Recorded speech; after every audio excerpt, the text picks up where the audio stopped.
Hello aspirants. कैसे हो आप सब लोग? आई होप कि आप लोगों का न्यूज़पेपर रीडिंग अच्छा चल रहा होगा। ठीक है। न्यूज़पेपर रीडिंग का एक पार्ट एडिटोरियल सेक्शन। ठीक है। जनरली लोग वहां तक पहुंचते पहुंचते कंटाल जाते हैं, तो इसलिए उसको अलग से यहाँ पे कवर कर सकते हो आप लोग। ओके। तो आज का एडिटोरियल एनालिसिस 29 जून न्यूज़पेपर आप सब लोगों ने देख ही लिया होगा, तो कौन कौन से टॉपिक है आपको आइडिया लग गया होगा। देख लेते हैं एक बार।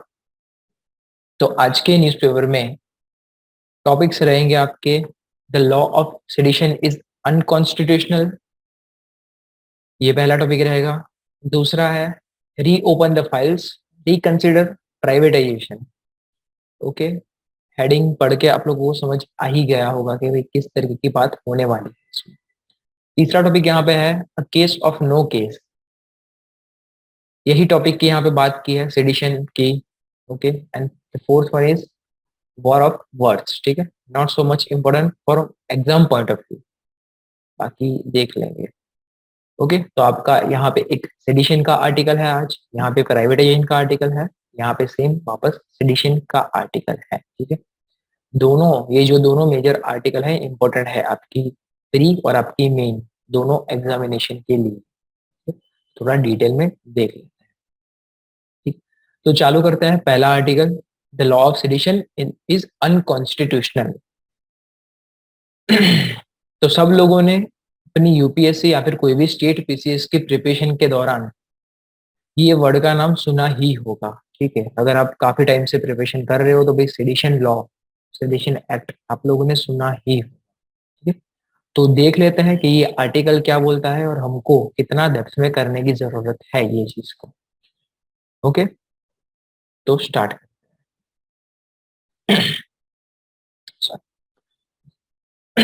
सॉरी।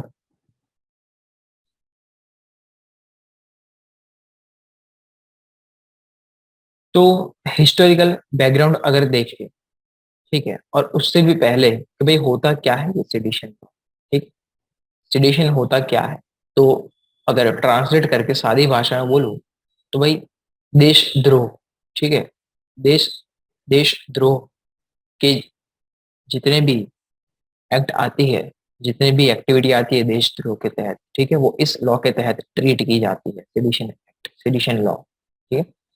तो अगर उसका उसका हिस्टोरिकल बैकग्राउंड हम लोग देखें, भाई कहाँ से आया, कैसे आया, किसने इसको इंट्रोड्यूस किया, तो भाई 1837 में, ठीक है, 1837 में एक britisher Thomas Macaulay, Thomas Macaulay ने 1837 में ये सेडिशन लॉ को हमारे इंडिया में इंट्रोड्यूस करने की बात की कि भाई ऐसा कोई लॉ होना चाहिए जिसके तहत हम लोग देशद्रोह की एक्टिविटी पे कंट्रोल रख सके।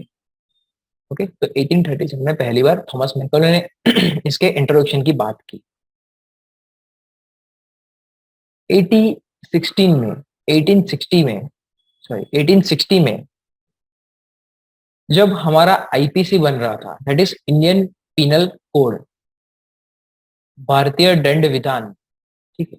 जब हमारा आईपीसी फॉर्म हो रहा था, तब वो कमिटी ने बोला कि नहीं भाई ऐसा कोई लॉ इंट्रोड्यूस करने की जरूरत नहीं। उन लोगों ने आईपीसी में इसका इंट्रोडक्शन ओमिट कर दिया। ठीक है। ओमिट कर दिया कि भाई नहीं जरूरत है, ऐसा उनको तब जरूरी नहीं लगा कि ठीक। तो भले ये भाई बोल के गए कि भाई ऐसा कुछ इंट्रोड्यूस करो, पर वो टाइम पे वो इंट्रोड्यूस नहीं हुआ था। तब हमारे आईपीसी में जब ब्रिटिश गवर्नमेंट ने कॉलोनियल रूल में आईपीसी बनाया था 1860 में, तब ये चीज को इंक्लूड नहीं किया गया था। ओके। उसके बाद 1891 1891 में, ठीक है, वापस से सर जेम्स स्टीफन करके एक बंदा आया जिसने वापस से बोला कि हाँ भाई ऐसा कोई एक सेक्शन होना चाहिए आईपीसी में कि जो देशद्रोह की एक्टिविटी पे नजर रख सके। ठीक है? तो तब 1891 में section 124 A of IPC, section 124 A add किया गया हमारे आईपीसी की धारा, ठीक है? भारतीय दंड विधान में सेक्शन 124 ए ऐड किया गया तब, कब, सॉरी कब, तो भाई 1891 में ऐड किया गया था, ठीक है? तो ये हो गया उसका थोड़ा ब्रीफ हिस्टोरिकल बैकग्राउंड कि भाई कहाँ से ये इवॉल्व हुआ। पिछले लेक्चर में हम लोगों ने सेक्शन 377 की बात की थी जिसका पूरा डिटेल डिस्कशन किया था। आज हम लोग बात कर रहे हैं सेक्शन 124 ए। आप लोग मुझे बताइएगा कमेंट सेक्शन में कि कौन सा था सेक्शन 377। पिछले लेक्चर में पूरा उसी पे डिस्कशन हुआ था। ओके।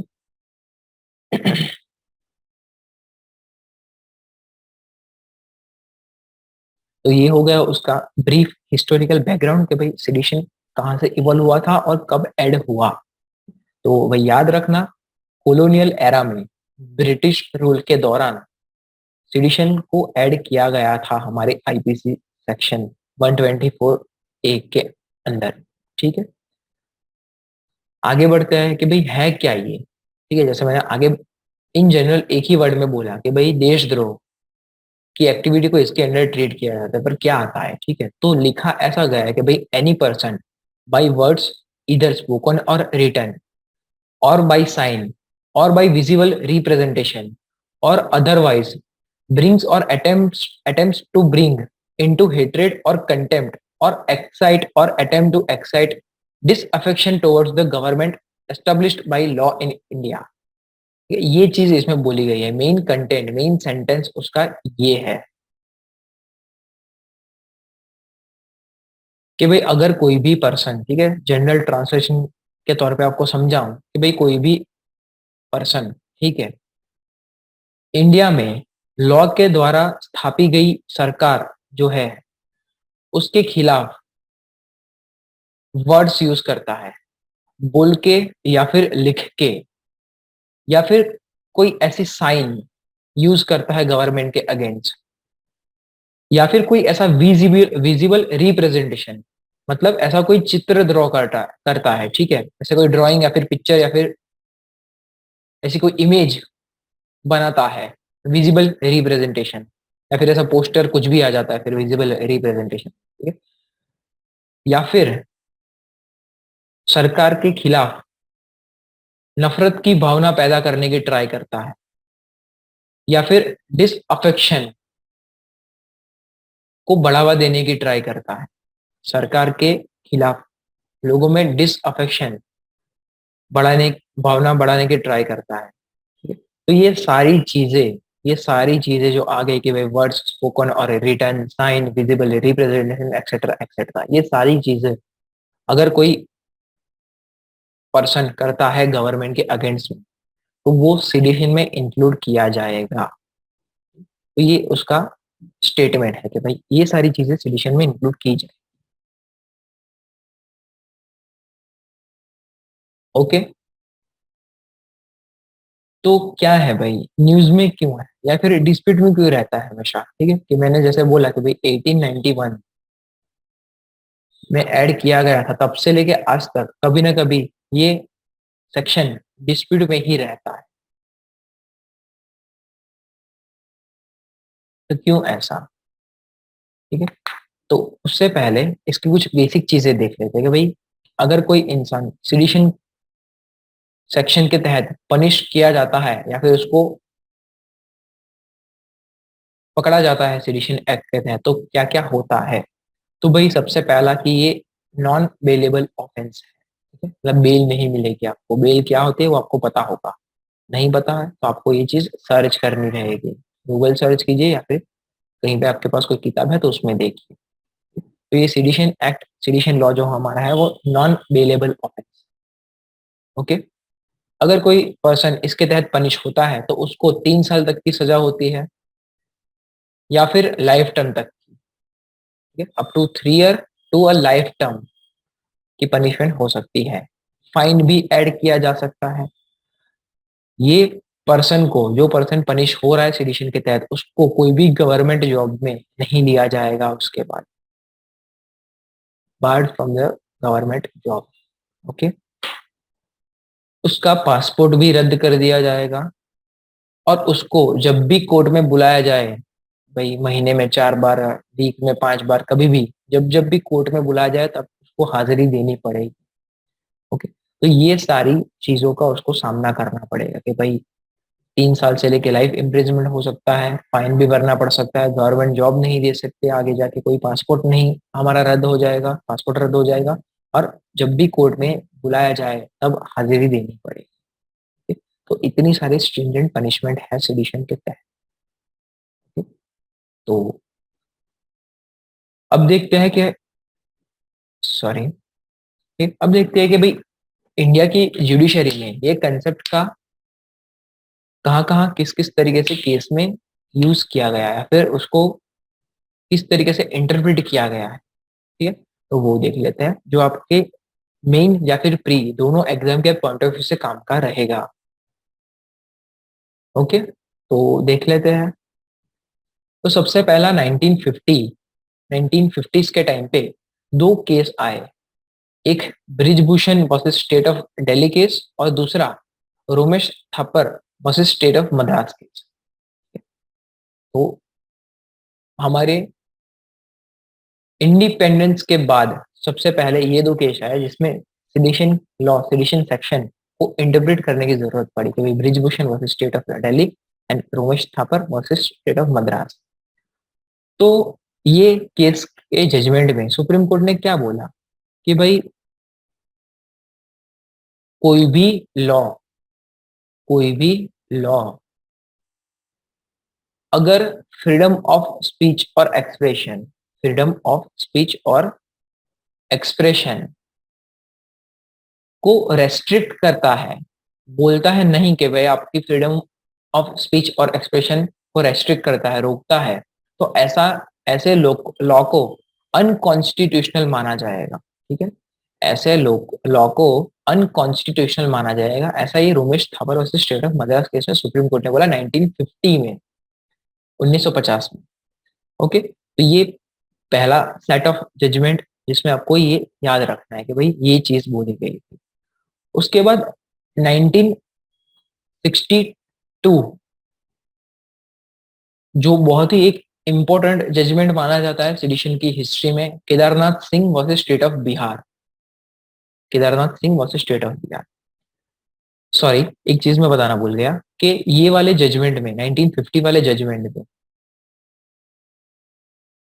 ऐसा था कि भाई सिक्योरिटी ऑफ स्टेट, आपका अगर फ्रीडम ऑफ स्पीच और एक्सप्रेशन, ठीक है, सिक्योरिटी ऑफ स्टेट को हानि पहुंचाता है, मतलब उसके अगेंस्ट में थ्रेट क्रिएट करता है स्टेट की सिक्योरिटी के अगेंस्ट में, यहाँ पे सिक्योरिटी ऑफ स्टेट के अगेंस्ट में कुछ करता है स्टेट की सिक्योरिटी में, तो उसको सेडिशन माना जाता था।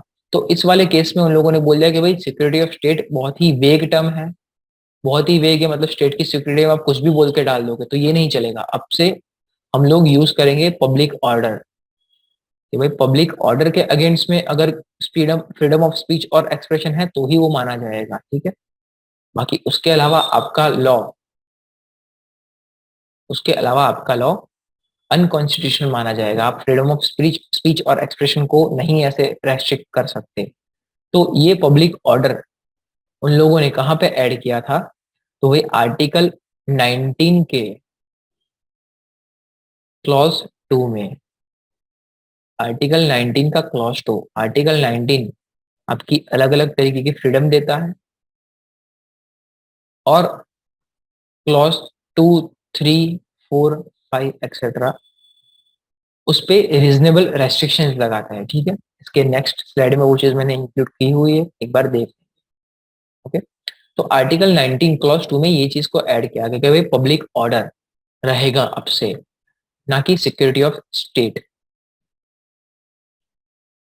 ओके, तो भाई केदारनाथ उसके बाद आया 1962 में, Kedarnath Singh versus state of Bihar.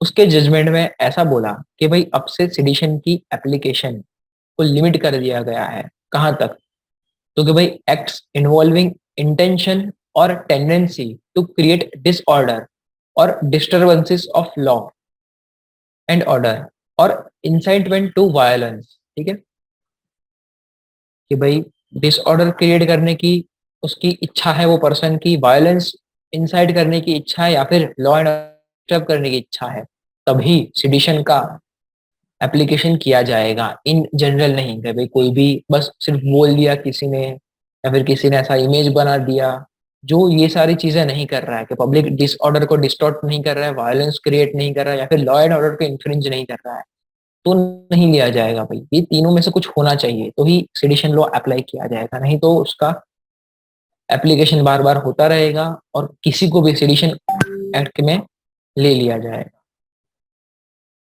तो Kedarnath Singh versus state of Bihar में ये बोला गया कि भाई इतनी चीजें हुई होगी तो ही सिडिशन अप्लाई किया जाएगा, ऐसे कभी भी कहीं भी किसी पे भी सिडिशन अप्लाई नहीं किया जाए।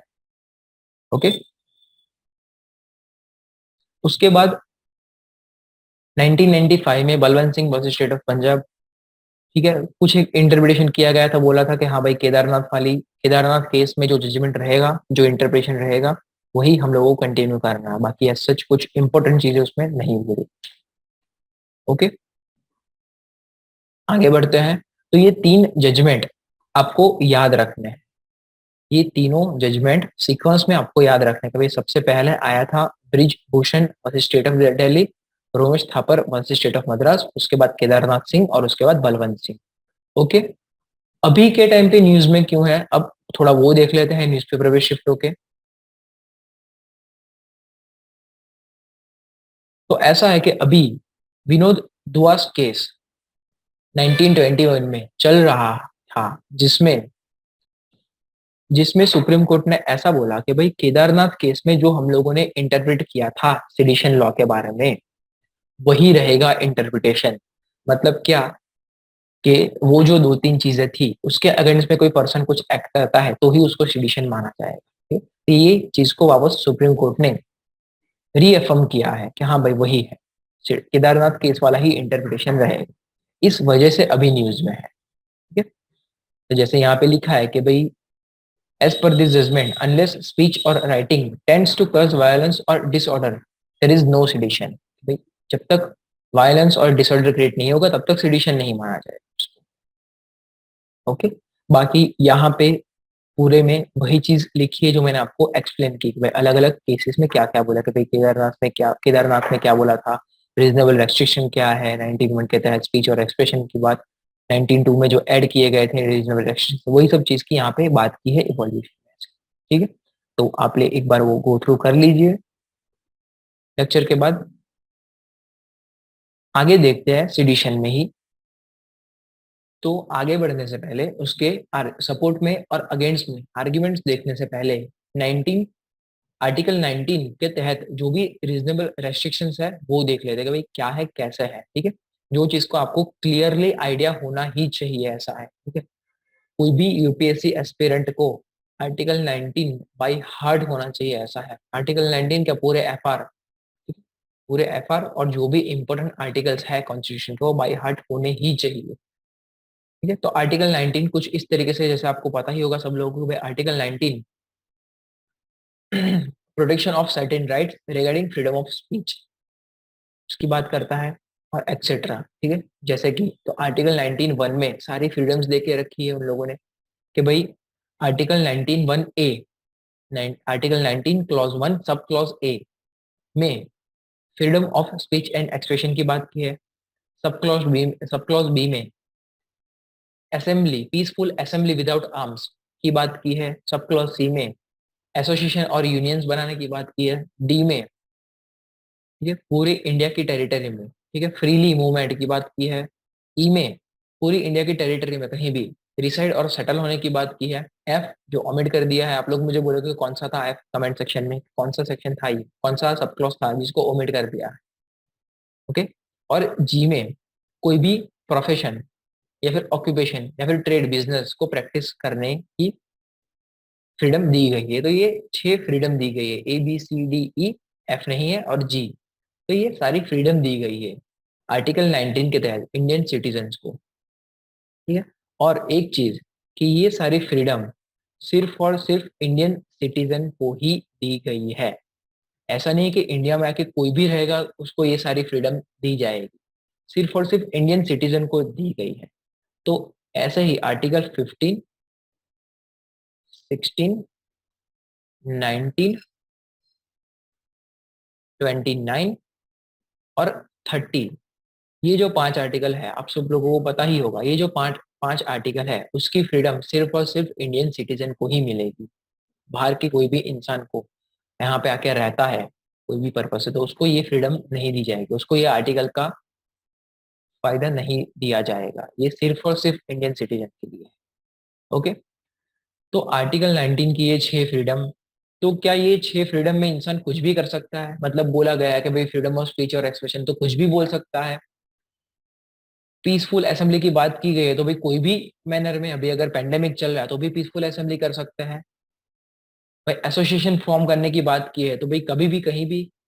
तो भाई ऐसा नहीं है, ये जो 6 की 6 फ्रीडम है, ये जो 6 फ्रीडम है उस पे रीजनेबल रेस्ट्रिक्शंस लगाए गए हैं कि हाँ भाई, एज अ इंडियन सिटीजन आप कुछ भी बोल या फिर एक्सप्रेस कर सकते हो, पर कुछ रेस्ट्रिक्शंस रहेंगे आपके। ठीक है, कि आप पीसफुल असेंबली कर सकते हो पर कुछ एक रेस्ट्रिक्शंस रहेंगे आप पे। तो ऐसे हर एक फ्रीडम के पीछे रीजनेबल रेस्ट्रिक्शन, ठीक है, तो यहाँ पे वर्ड में यूज कर रहा हूँ कि रीजनेबल रेस्ट्रिक्शंस।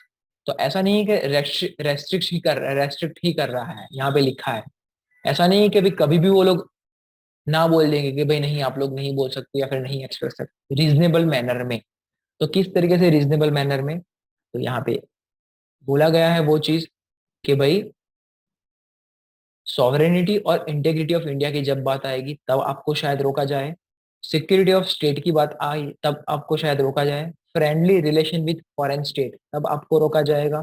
पब्लिक ऑर्डर की जब भी बात आए तब आपको रोका जाएगा। डिसेंसी और मॉरलिटी और रिलेशन और in relation to contempt of court तब, या फिर डिफेमेशन और इंसल्ट टू एन ऑफेंस तब आपको रोका जाएगा। तो ये जो कुछ एक बातें हैं तब आपकी फ्रीडम ऑफ स्पीच और एक्सप्रेशन को रोका जा सकता है।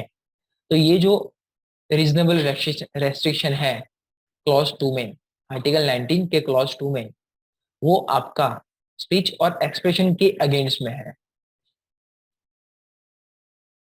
ठीक है, तो उसी तरीके से आर्टिकल 19 के क्लॉज 3 में जो भी रीजनेबल रेस्ट्रिक्शन है, आर्टिकल 19 के क्लॉज 3 में जो भी रीजनेबल रेस्ट्रिक्शन है वो क्लॉज बी वाले के लिए है, मतलब पीसफुल असेंबली विदाउट आर्म्स के लिए। तो इसी तरीके से आपका हर एक के लिए A B C D E और G, 6 के 6 फ्रीडम के लिए कुछ एक रीजनेबल रेस्ट्रिक्शन है, वो आपको अकॉर्डिंगली याद रखने हैं। कि भाई ये 2 वाला हो गया 19 क्लॉज 1 सब क्लॉज ए का हो गया, फिर ये 3 वाला हुआ 19 क्लॉज 1 सब क्लॉज बी का हो गया। उस तरीके से अकॉर्डिंगली आपको हर एक रीजनेबल रेस्ट्रिक्शन बाय हार्ट होने ही चाहिए, क्योंकि ये ऐसी चीज है जो साल में कई बार न्यूज में आती है, ऐसा है। ठीक है, तो एक एस्पिरेंट को ये वाली चीजें बहुत ही अच्छे से याद होनी चाहिए। ओके, तो ये हो गया आपके रीजनेबल रेस्ट्रिक्शन। तो इसलिए यहाँ पे क्लियरली मेंशन कर दिया गया है कि भाई public order law and order, जब इसको फिर जोड़ा गया था केदारनाथ केस में, इसी को यहाँ से जोड़ा गया था केदारनाथ सिंह केस में, केदारनाथ सिंह वर्सेस बिहार केस में, कि भाई जब भी पब्लिक ऑर्डर डिसरप्ट होएगा ना, या फिर ऐसा कुछ होएगा ना, वायलेंस क्रिएट होगा ना, तभी हम लोग उसको कनेक्ट करेंगे सिडिशन के तहत। बाकी सिडिशन और 19 आर्टिकल 19 के बीच में लिंक बिठाना बहुत ही ज्यादा मुश्किल हो गया था, क्योंकि आर्टिकल 19 बोलता है भाई freedom of speech and expression, और सिडिशन बोलता है कि अगर आप लोगों ने कुछ भी इधर उधर बोला तो आप पे देशद्रोह का कायदा चलाया जाएगा, देशद्रोह का केस चलाया जाएगा। तो बहुत ही बड़ा गैप था उन दोनों के बीच में कि भाई क्या क्या बोलेंगे तो देशद्रोह में माना जाएगा, क्या बोलेंगे तो वो फ्रीडम में माना जाएगा। तो इन दोनों के बीच के गैप को फिल करने के लिए उन लोगों ने बोले भाई पब्लिक ऑर्डर या फिर वायलेंस ऐसी कोई चीजें आएगी तो हम लोग आपकी फ्रीडम ऑफ स्पीच और एक्सप्रेशन को ना ध्यान में रखते हुए देशद्रोह की कार्रवाई चलाई जाएगी सिडिशन की। ओके, तो ये चीज आपको कनेक्शन क्लियर होना चाहिए कि भाई हाँ है एक तरफ फ्रीडम ऑफ स्पीच और एक्सप्रेशन, पर क्या उसका कब वो नहीं कंसिडर किया जाएगा, तो भाई ऐसे वाले केस में नहीं कंसिडर किया जाएगा, ठीक है। तो भाई केदारनाथ केस में तो केदारनाथ केस में तो जुडिशरी ने क्लियरली बोल दिया है ऐसा ऐसा होगा तभी, पर वही के अच्छे से इम्प्लीमेंट नहीं होता कभी कभार। तो वही हम लोगों को देखना है भाई, आर्ग्यूमेंट इन सपोर्ट और आर्ग्यूमेंट इन अगेंस्ट, कि भाई सेडिशन लॉ होना चाहिए आज के टाइम पे, कि भाई है तो 90s के टाइम, 90s के टाइम का, ठीक है, 80s 90s के टाइम का, जब ब्रिटिश गवर्नमेंट इसको लाई थी अपने फायदे के लिए, कि भाई हमारे खिलाफ अगर कोई भी बोलेगा तो हम लोग उसको पकड़ लेंगे, उस पर देशद्रोह का कानून चला के उसको जेल में बंद कर देंगे। अपने फायदे के लिए ब्रिटिश गवर्नमेंट ये चीज को लाई थी, ठीक है। तो आज के टाइम में क्या उसका रेलेवेंस है, वो होना चाहिए कि फिर नहीं होना चाहिए, ठीक है। तो बस वही आपकी आर्गुमेंट आपका मेंस का एस्पेक्ट क्रिएट करेगी, ठीक है। जनरल आर्गुमेंट है, आपको पता होगी, मतलब ठीक है, कि भाई क्यों होना चाहिए। तो भाई ऑब्वियस सी बात है कि कोई भी सिटीजन को फुल्ली फ्रीडम ऑफ स्पीच, कोई किसी भी चीज की फुल्ली फ्रीडम नहीं दी जा सकती।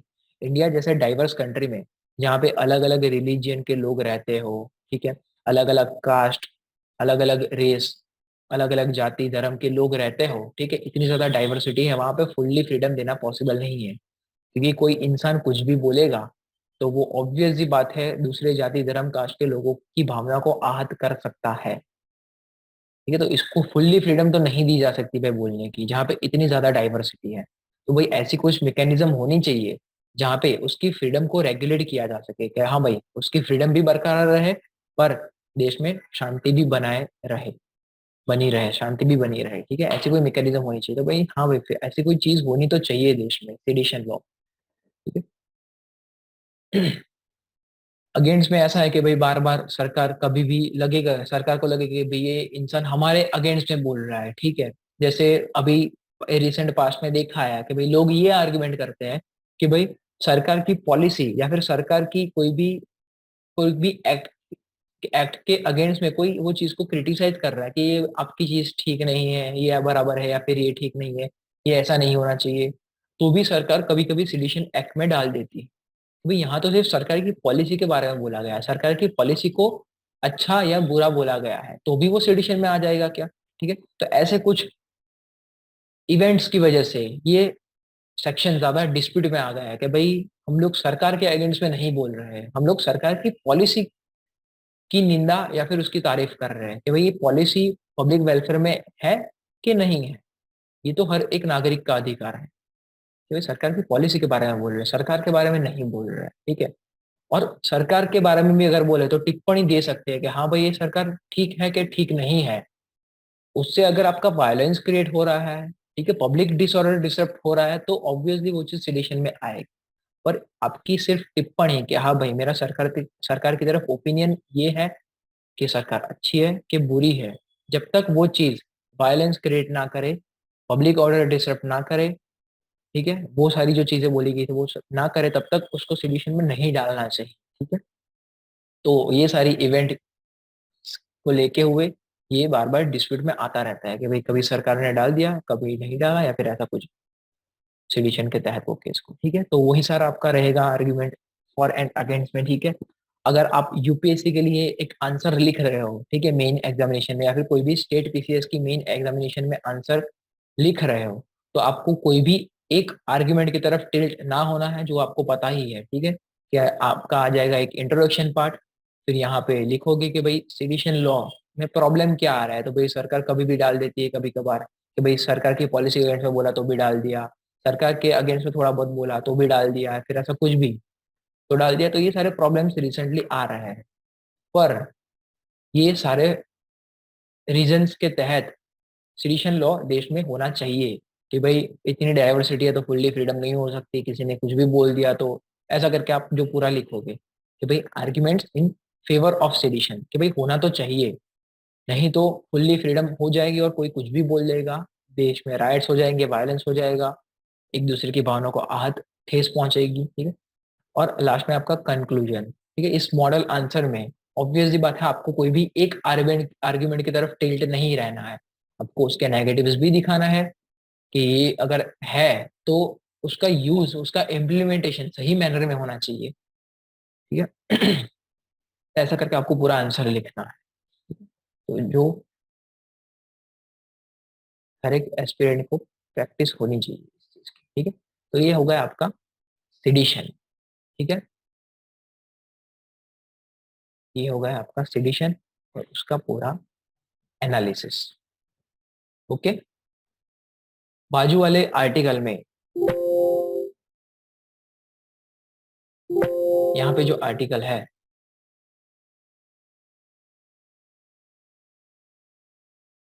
ये जो आर्टिकल है a case of no case, जिसमें भी लक्षद्वीप के कोई एक फिल्म मेकर की बातें बोली है, तो सेम ही चीज है, ठीक है। आप लोग ये आर्टिकल अगर पढ़ोगे दो चार पैरा, तो उसकी हर एक लाइन इससे रिलेट आप कर पाओगे, ठीक है। तो मैं आपको अलग से नहीं कराऊंगा, जो हम लोगों ने पूरा इसमें एनालिसिस किया वही इसमें शॉर्ट में दिया गया है एक और केस के तहत, ठीक है। तो आप खुद से पढ़ सकते हो। ये डिस्कशन के बाद ये आर्टिकल अगर आप पढ़ोगे तो वो चीज को अच्छे से रिलेट कर पाओगे, ठीक है।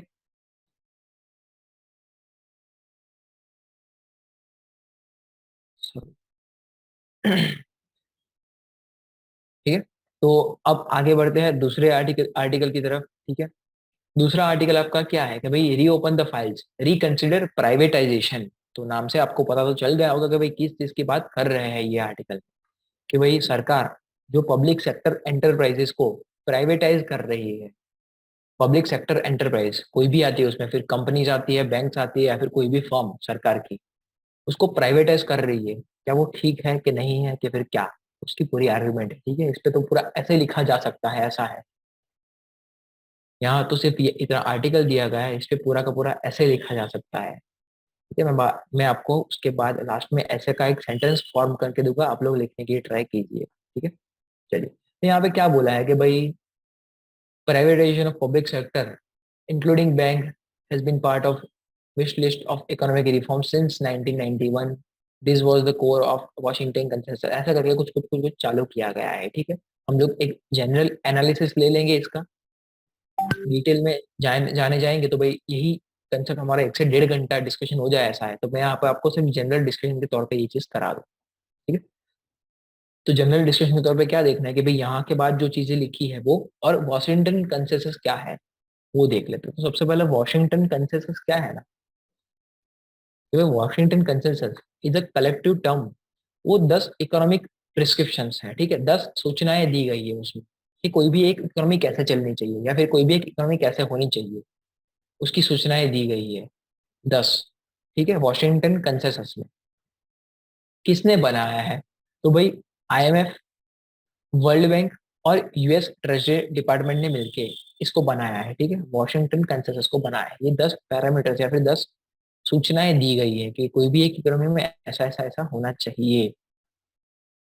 10 अगर आपको याद रहे तो अच्छा, नहीं याद रहे तो कुछ एक चीज है जो जो भी न्यूज में आती जाए वो याद रहनी चाहिए, कि जैसे उसमें ये 10 में से वन ऑफ द आइटम उसकी ये ऐसी है कि भाई प्राइवेटाइजेशन ऑफ स्टेट एंटरप्राइजेस, ये रेकमेंड करता है अपना वॉशिंगटन कंसेंसस।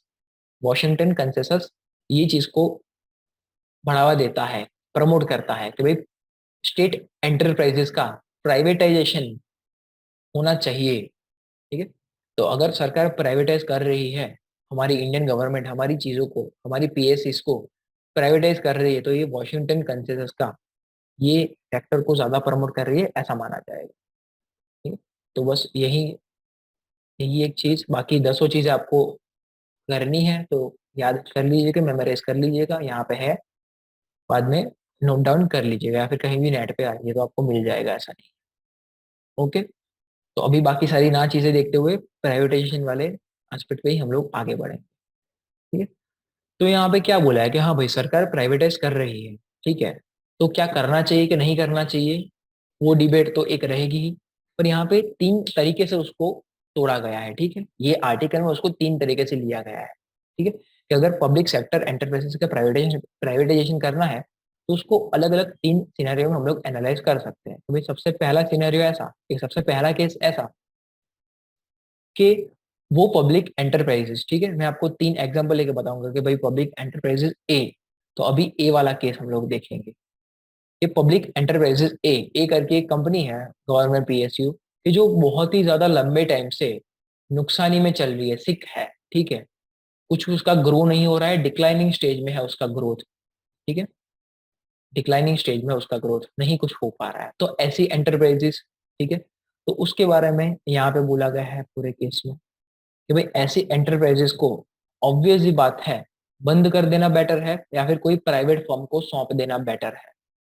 तो इन जनरल प्राइवेटाइजेशन पे डिस्कस ना करते हुए उस चीज को अगर अलग अलग कैटेगरी में तोड़ दिया जाए कि भाई ऐसी पब्लिक फर्म, ऐसी गवर्नमेंट पीएसयू, ठीक है, जो बहुत ही लंबे टाइम से सीख है, गवर्नमेंट कुछ नहीं कर पा रही है, ना इसमें पैसा इन्फ्यूज कर पा रही है, ना इसमें रिफॉर्म ला पा रही है, ना उसको रेगुलेट कर पा रही है, वो डिक्लाइनिंग ग्रोथ ही हो रहा है, तो उसको बंद ही कर दो या फिर उसको प्राइवेट को दे दो, क्योंकि ऐसे रखने का कोई मतलब नहीं है, वो कोई भी कंट्रीब्यूशन नहीं होगा उसका हमारी इकोनॉमी पे। अगर प्राइवेटाइज कर दिया तो क्या पता उसका मैनेजमेंट बेटर हो जाए, अच्छे से रेगुलेट कर पाए वो लोग, वो प्राइवेट फर्म उसमें पैसा इन्फ्यूज करके वापस उसको रिवाइव कर सके, या फिर उसको बंद कर दो। तो ये एक केस उन लोगों ने यहाँ पे बोला है कि इस तरीके से प्राइवेटाइजेशन को कैटेगराइज किया जा सकता है, ठीक है, कि ये ए टाइप की फर्म जो बहुत ही लंबे टाइम से सिक है और कुछ नहीं कर पा रही है, कुछ कंट्रीब्यूशन नहीं दे पा रही है इकोनॉमी में। ओके, उसके अलावा बात करेंगे बी टाइप की फर्म्स, ठीक है, ये फर्म बी, बस एग्जाम्पल के तौर पे बोल रहा हूँ। तो यहाँ पे बोला है कि then there are enterprises which have been financially sick but can be turned around, ठीक है, तो ये हमारी रहेगी फर्म बी टाइप, कि ऐसी पीएसयूज, ठीक है, जो सिर्फ फाइनेंशियली वीक हो गई है, ठीक है, कि भाई हर साल अगर उसमें 100 करोड़ जाना चाहिए तो हर साल 70 करोड़ ही जा रहा है उसमें, ठीक है, तो इसकी वजह से वो फाइनेंशियली वीक हो गई है। अगर उसमें और 20-30 करोड़ दे देना हर साल तो वापस से रिवाइव कर सकती है, कि भाई ऐसा नहीं कि वो डिक्लाइनिंग स्टेज पे ही जाएगी, उसको थोड़ा फाइनेंशियल सपोर्ट देके वापस रिवाइव किया जा सकता है, या फिर थोड़े टाइम तक की लोन दी जाए, या फिर एफडीआई से पैसा लाया जाए, या फिर प्राइवेट सेक्टर को इंक्लूड किया जाए, ऐसा कुछ भी ऐसा किया जाए, ठीक है, तो अगर वापस उसको ये उसके फाइनेंशियल कंडीशन ठीक करके रिवाइव किया जा सकता है, ठीक है, तो भाई ऐसी फर्म को पूरा का पूरा बंद करने का ऑप्शन फिजिबल नहीं होगा, क्योंकि उसको रिवाइव किया जा सकता है। ऐसी फर्म को पूरा का पूरा प्राइवेटाइज करने का भी फिजिबल नहीं होगा, कि ऐसी फर्म को पूरा का पूरा प्राइवेटाइज कर दिया तुम लोगों ने, तो ये भी फिजिबल नहीं होगा। कुछ एक स्टेक गवर्नमेंट अपने हाथ में रखे और कुछ एक स्टेक प्राइवेट को दे दे, ठीक है, किसी भी तौर पे, या फिर एफडीआई आ जाए, या फिर हम इंडियन कंपनी ही उसमें स्टेक परचेस कर ले, तो उसमें पैसा इन्फ्यूज हो जाएगा, ठीक है, फाइनेंशियली ये स्टेबलाइज हो जाएगा, या फिर मैनेजमेंट भी उसका स्टेबलाइज हो जा सकता है, ठीक है, पूरा का पूरा प्राइवेटाइज या फिर बंद करने की जरूरत नहीं है। तो ये बी टाइप की फॉर्म रहेगी, ठीक है, ये बी टाइप की फॉर्म जिसमें कुछ एक प्रॉब्लम्स है, इसको ठीक किया जा सकता है बिना प्राइवेटाइज किए या फिर बिना बंद किए।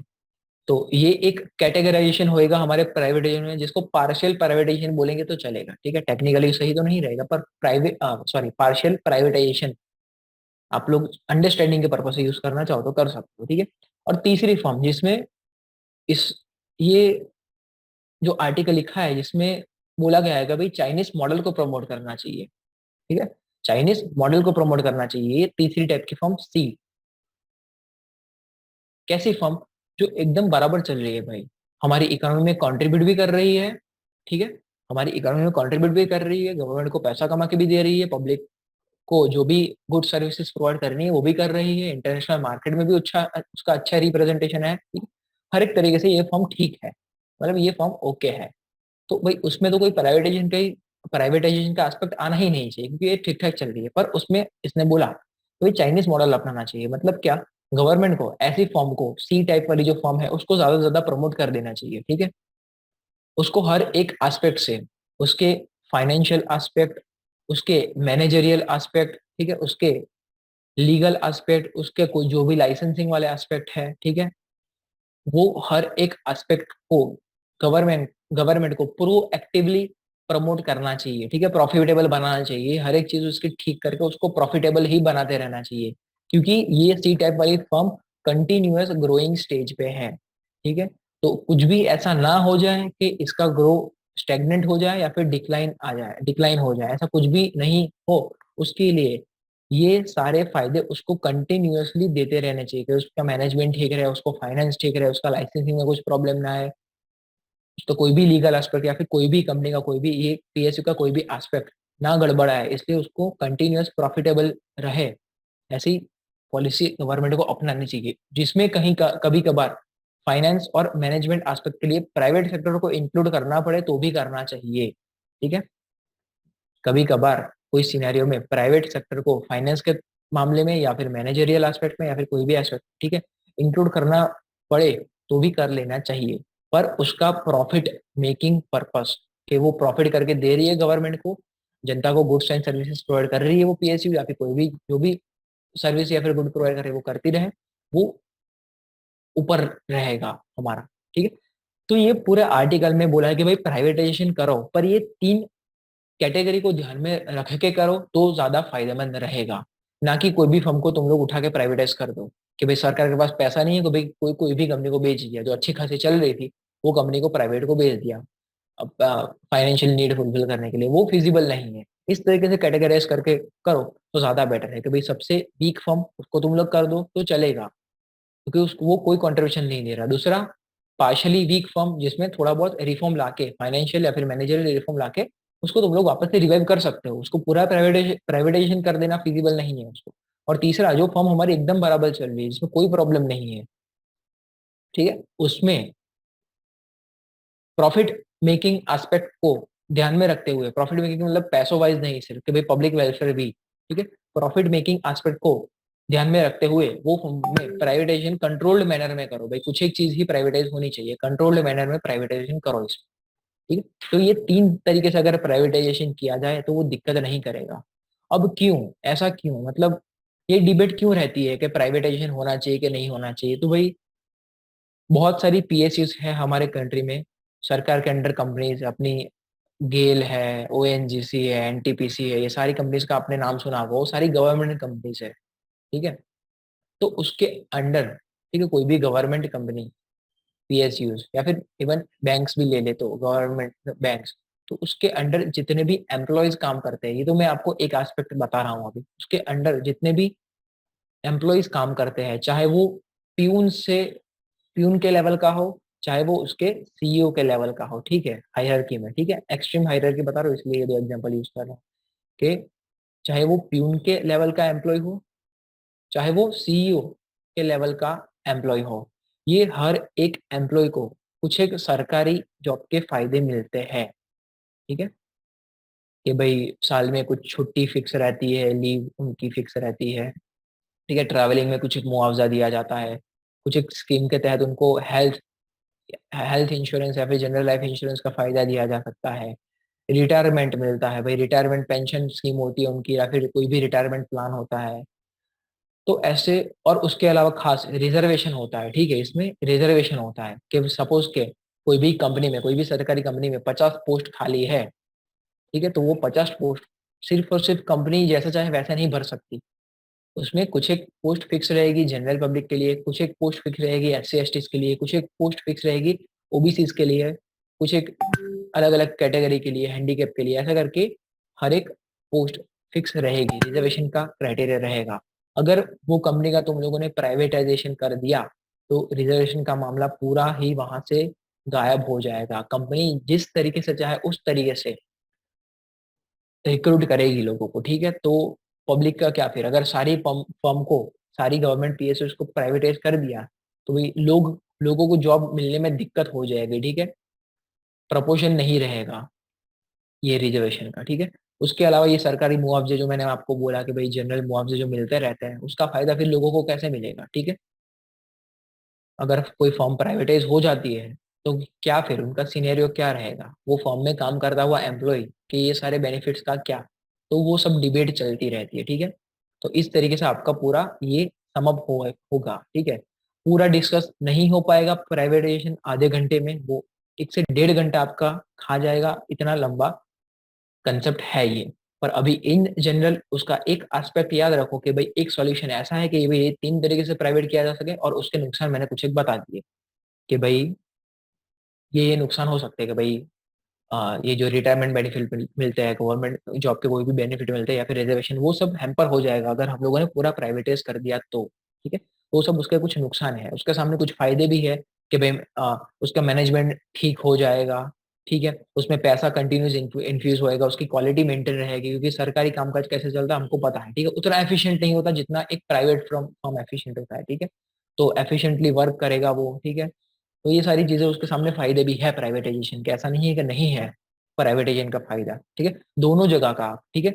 अगर वो फर्म पूरी की पूरी सरकार के अंडर में रहे तो भी फायदेमंद होता है, अगर वो पूरी की पूरी प्राइवेट के अंडर में रहे तो भी फायदेमंद होता तो है, पर अपने को बैलेंस बना के चलना है, ठीक है, देखो बैलेंस बना के चलना।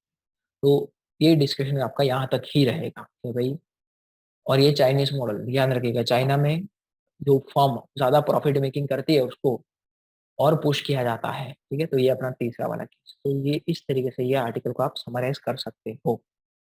ओके, तो आज का हमारा एडिटोरियल सेक्शन का एनालिसिस यहाँ पे समाप्त करेंगे। दो आर्टिकल हम लोगों ने देखे, सेडिशन का, ठीक है, सेडिशन का आर्टिकल देखा जिसको पूरा इन डेप्थ एनालाइज कर दिया हम लोगों ने, प्री और मेन दोनों के एस्पेक्ट से, दोनों के पर्सपेक्टिव से, और दूसरा प्राइवेटाइजेशन, ठीक है, जिसका एक पार्ट, मैं इसको बोलूंगा उसका 20 या 25% ऑफ पार्ट प्राइवेटाइजेशन का हम लोगों ने यहाँ पे डिस्कस कर दिया। पॉजिटिव नेगेटिव नेगेटिव इसके डिटेल में आपको हो जाएंगे आपके, ऐसा है अगर आप लोग कंटिन्यूस न्यूज़पेपर रीडिंग अब से करोगे तो आपके इसके कहीं ना कहीं आता रहेगा न्यूज़ में बार बार, तो आपके हो जाएंगे, ठीक है, तो तब धीरे धीरे ऐड करते जाएंगे, ठीक है। अगर कोई भी आर्टिकल वापस न्यूज़ में आता है, ठीक है, जैसे हम लोगों ने पहले दिन से किया कि वो इंडिया अफ्रीका पॉलिसी किया था, फिर कल हम लोगों ने जो किया, तो कोई भी आर्टिकल वापस न्यूज में आता है तो वापस मैं वो चीज रिकनेक्ट करा दूंगा आपको, ठीक है, कि भाई हम लोगों ने इस दिन ये चीज की थी, उसका इस तरीके से डिस्कशन किया था, और आज इसमें इतनी चीज ऐड ऑन कर दो, ठीक है, वो हम लोग करते रहेंगे, एड ऑन्स करते रहेंगे, कोई भी आर्टिकल में आता है तो कंटेंट। ओके, तो आज का डिस्कशन यहाँ पे समाप्त होता है। कोई भी क्वेश्चन, डाउट, क्वेरी, सजेशन हो तो मुझे कमेंट सेक्शन में बता दीजिएगा। ओके, ठीक है, थैंक यू सो मच। कल कंटिन्यू करेंगे यही सेक्शन, द हिंदू न्यूज़पेपर का एडिटोरियल सेक्शन का analysis. Thank you so much.